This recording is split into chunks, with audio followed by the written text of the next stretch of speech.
तो आज की हमारी चर्चा एक ऐसी कला के बारे में है जिसकी ज़रूरत शायद हम सबको पहले से कहीं ज़्यादा है। मतलब इस शोर शराबे और भाग दौड़ से भरी दुनिया में अपना ध्यान, अपना फोकस कैसे बनाए रखें। हमारे पास जो सामग्री है वो इसी बात की पड़ताल करती है कि कैसे उन चीज़ों पर ध्यान लगाकर एक सार्थक जीवन जिया जा सकता है जो जो वाकई में हमारे लिए मायने रखती हैं। हाँ। हम सब इस एहसास को जानते हैं ना।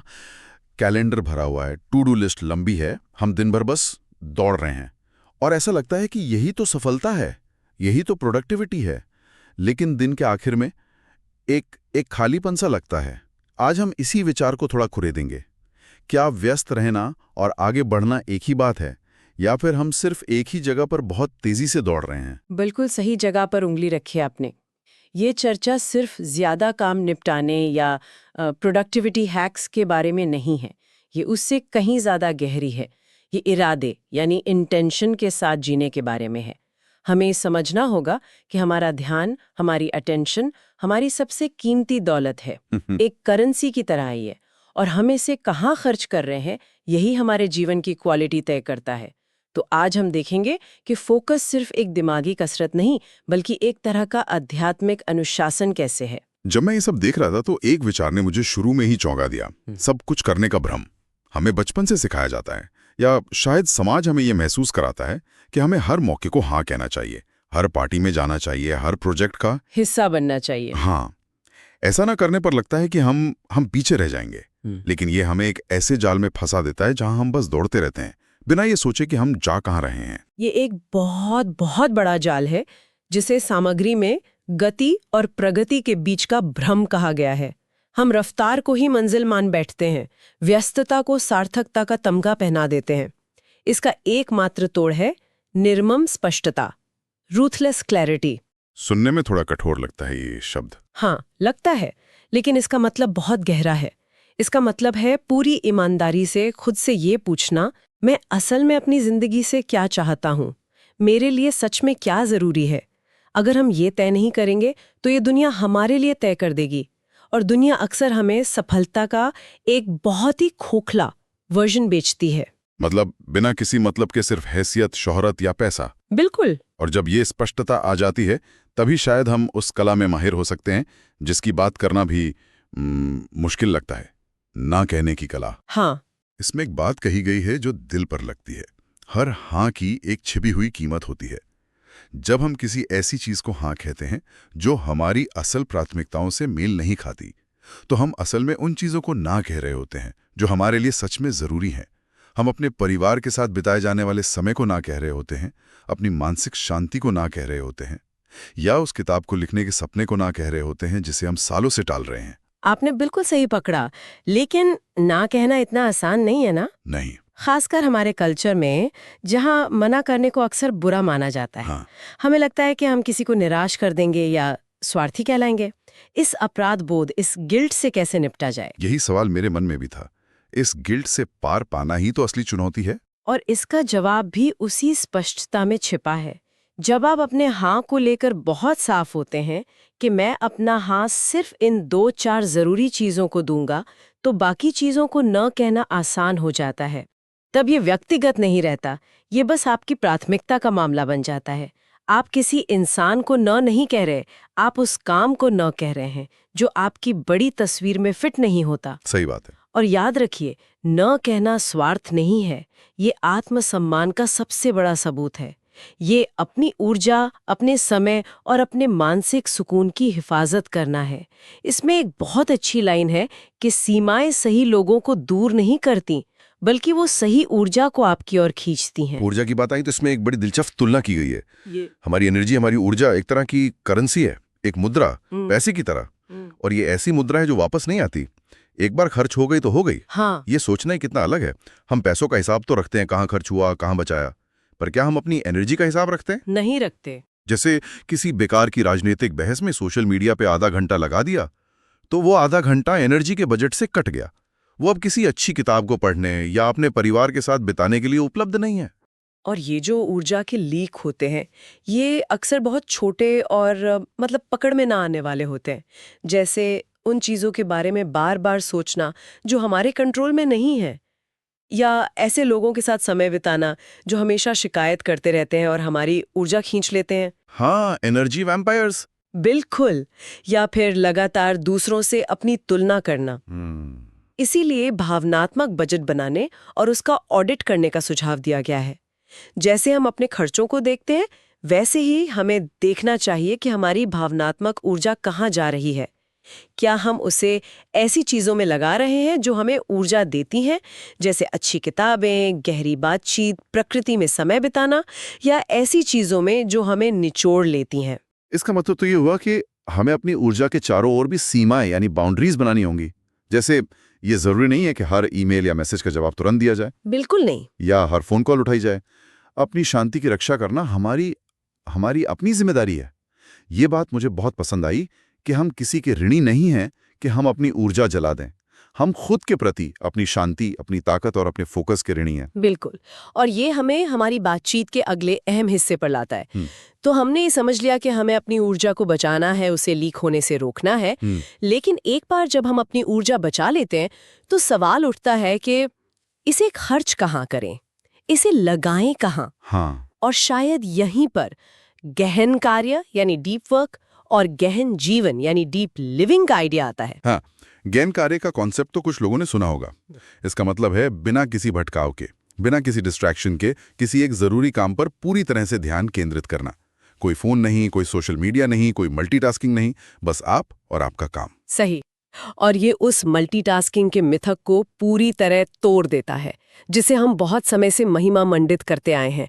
विज्ञान भी कहता है कि हमारा दिमाग एक बार में एक ही काम करने के लिए बना है। लेकिन जो बात इससे भी ज्यादा जरूरी है वो है इसका दूसरा पहलू, गहन जीवन। अच्छा। हम सब ने ये अनुभव किया है, परिवार के साथ डिनर पर हैं लेकिन दिमाग ऑफिस के ईमेल में अटका है, या दोस्त से बात कर रहे हैं पर साथ साथ फोन पर स्क्रॉल कर रहे हैं। गहन जीवन इसका ठीक उल्टा है। जब आप खाना खा रहे हैं तो सिर्फ खाने के स्वाद पर, उसकी खुशबू पर ध्यान दे रहे हैं। जब आप अपने बच्चे के साथ खेल रहे हैं तो आपका पूरा ध्यान, आपकी पूरी मौजूदगी वहीं है। ये छोटे छोटे पल ही तो हैं जो जीवन को गहरा और यादगार बनाते हैं। इसी से जुड़ी एक और बात है जो मुझे सोचने पर मजबूर कर गई। हमें अक्सर सिखाया जाता है कि मंजिल पर नजर रखो, लक्ष्य तय करो। लेकिन यहाँ कहा गया है कि हमें परिणाम से अलगाव और प्रक्रिया से लगाव विकसित करना चाहिए।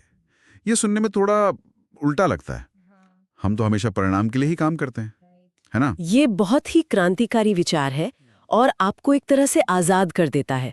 देखिए, होता क्या है कि जब हम सिर्फ परिणाम पर ध्यान देते हैं तो हमारा सारा सुख, हमारी सारी खुशी भविष्य की किसी चीज पर टिक जाती है। जब प्रमोशन मिलेगा तब खुश होऊंगा, जब वजन कम होगा तब अच्छा महसूस करूंगा। हाँ, ये तो होता है। और इस चक्कर में हमारा आज, हमारा वर्तमान पूरी तरह से खाली और नीरस हो जाता है।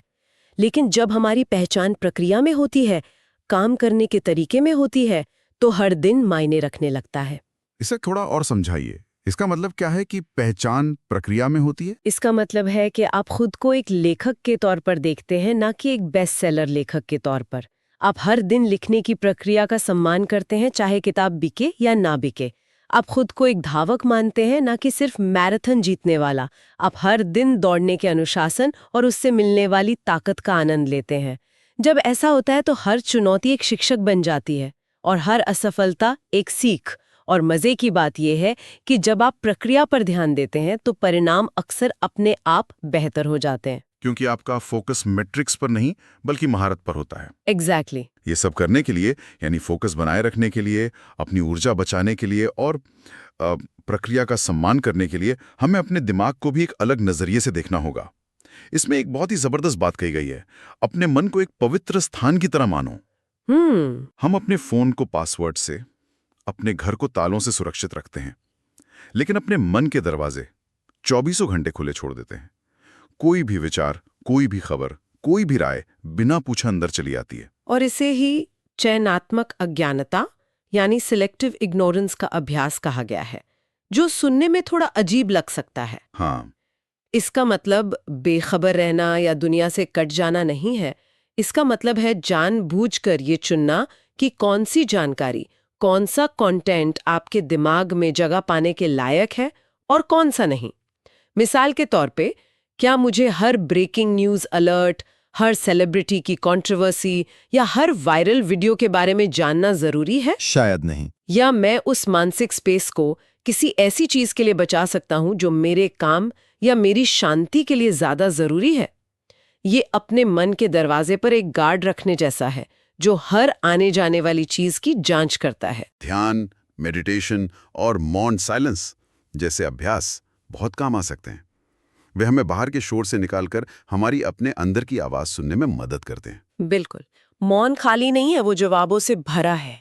जब हम लगातार बाहर की जानकारी से खुद को भरते रहते हैं तो हम अपनी अंतरात्मा की आवाज सुनने ही नहीं पाते। दिन में सिर्फ 10 मिनट का मौन भी हमें हमारे केंद्र में वापस ला सकता है। तो हमने स्पष्टता की बात की, ऊर्जा की बात की और अपने मन को एक पवित्र स्थान बनाने की बात की। लेकिन ये सब सुनने में बहुत अच्छा लगता है, पर जिंदगी तो सीधी लकीर में नहीं चलती। हम रास्ते से भटकते हैं, पुराने डर्रे पर वापस चले जाते हैं। तो क्या ये सब एक बार की कोशिश है? नहीं, और यही शायद सबसे महत्वपूर्ण बात है। ये कोई एक बार का प्रोजेक्ट नहीं है। इसीलिए निरंतर पुनर्संयोजन यानी कंसिस्टेंट रिकैलिब्रेशन का विचार इतना जरूरी है। पुनर्संयोजन? हाँ, इसे ऐसे समझिए जैसे आप एक जहाज के कप्तान हैं। आप अपनी मंजिल तय करते हैं, लेकिन रास्ते में हवाएं और लहरें आपको थोड़ा इधर उधर धकेलती हैं। एक अच्छा कप्तान वो नहीं है जो कभी रास्ते से ना भटके, बल्कि वो है जो लगातार जांचता रहता है और बार बार जहाज को सही दिशा में लाता रहता है। हमें भी हफ्ते में एक बार या महीने में एक बार रुककर खुद से पूछना चाहिए, क्या मैं अभी भी अपने तय किए हुए रास्ते पर हूं या मैं फिर से दुनिया के शोर में बह गया हूं? मतलब अनुशासन का मतलब कभी ना फिसलना नहीं है, बल्कि हर बार फिसलने के बाद ज्यादा तेजी से और ज्यादा इरादे के साथ रास्ते पे वापस आना है। बिल्कुल, ये हमें खुद के प्रति ईमानदार रखता है। एकदम सही। ये हमें याद दिलाता है कि फोकस एक बार का निर्णय नहीं है, बल्कि ये एक आजीवन अभ्यास है, एक साधना है। तो अगर हम आज की सारी बातचीत को समेटे तो निचोड़ क्या निकलता है? मेरे लिए तो ये है कि केंद्रित एक फोकस जीवन जीने का मतलब कम करना नहीं है, बल्कि सही चीजों को ज्यादा गहराई से करना है। ये व्यस्तता के उस बिल्ले को उतार फेंकने जैसा है जिसे हम शान से पहनकर घूमते हैं, और उसकी जगह स्पष्टता, ऊर्जा और उद्देश्य के साथ जीने का एक निमंत्रण है। इस पूरी चर्चा का एक अंतिम और शायद सबसे शक्तिशाली संदेश है, अपने जीवन को इस बात का प्रमाण बनने दें कि वास्तव में क्या मायने रखता है। हमारी बातें नहीं, हमारे बड़े बड़े प्लान नहीं, बल्कि हमारे रोज के छोटे छोटे काम, हमारी प्राथमिकताएं और हमारी मौजूदगी, यानी हम दूसरों के साथ कैसे होते हैं, यही हमारी असली कहानी कहती है। और इसी सोच के साथ हम आज की इस बातचीत को यहीं रोकते हैं। एक विचार जिस पर मनन किया जा सकता है। अगर किसी को हमारे जीवन को सिर्फ हमारे कैलेंडर और हमारे स्क्रीन टाइम के आधार पर आंकना हो, तो वे हमारे बारे में क्या निष्कर्ष निकालेंगे? वे क्या कहेंगे कि इस इंसान के लिए क्या मायने रखता है? और क्या वो कहानी उस कहानी से मेल खाती है जिसे हम सच में जीना चाहते हैं? ये सवाल ही शायद आत्मचिंतन और असली बदलाव की शुरुआत है।